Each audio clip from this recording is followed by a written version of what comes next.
Marine plywood is used in the construction of docks and boats.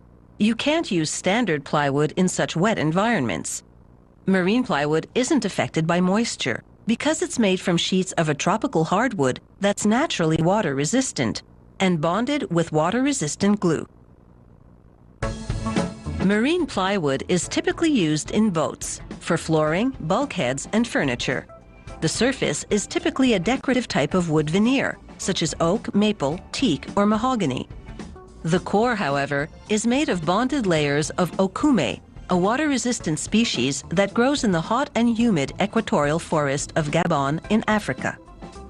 When the okume logs arrive at the factory, an automated chainsaw cuts half the shipment into pieces measuring the length of a finished panel of plywood and the other half into pieces measuring the width of a finished panel.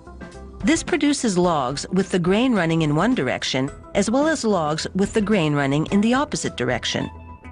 This is critical because when they construct the plywood, they'll crisscross grain directions to add strength. Next, the logs go through a series of rotary blades, which progressively shave off the bark. The now barkless logs enter the rotary peeling machine. It works like a giant pencil sharpener, shaving off a continuous thin sheet called a ply, hence the term plywood. The ply is between 1 and 3 millimeters thick, depending on its position in the finished panel. Blades on both sides trim the ply, producing neat, straight edges.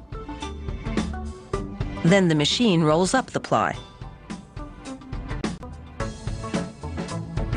The next machine unwinds the continuous ply and slices it into separate plies. If the log that produced this roll was one of those cut to the 2.5-meter length of a finished plywood panel, then this machine makes a cut every 1.2 meters, the width of the finished panel, and vice versa.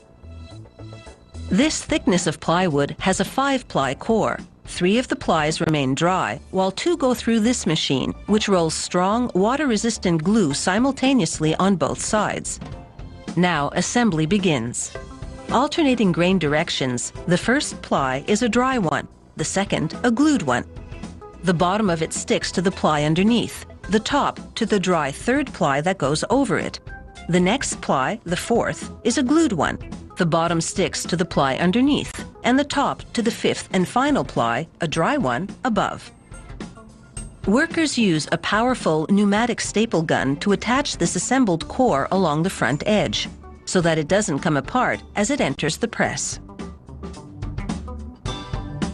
The press holds 10 core assemblies at a time. The current thickness of a core is the sum of the plies plus glue. The press will reduce that by 10%. It applies about 12 kilograms per square centimeter of pressure, while at the same time heating the core to 120 degrees Celsius to literally cook the adhesive. The core exits the press after 7 minutes. The plies now perfectly flat and solidly bonded. The wood veneer for the core's decorative facing is very thin, barely more than ½ millimeter. To create a pattern resembling a hardwood floor, they join 2 strips at a time with a wavy thread of glue. Next, they join the 2 mated strips to 2 others, and so on, until the assembled veneers are the length and width of the plywood core. The core, meanwhile, goes through the glue machine, which coats both top and bottom with adhesive. The veneer sheet is also glued, but on one side only. Workers lay the veneer glued side up, then carefully place the core onto it. A second veneer, glued side down, goes on top. The okume core is now sandwiched between 2 decorative wood veneers. The press applies the same heat and pressure as it did to the core assembly, but just for 1 minute. The result? A finished sheet of, in this case, cherry veneered marine plywood. Marine plywood comes not just in a variety of veneer choices, but also in a range of thicknesses, typically comprised of 3 to 13 plies, always an odd number in order to have equal weight on either side of the central ply for balance.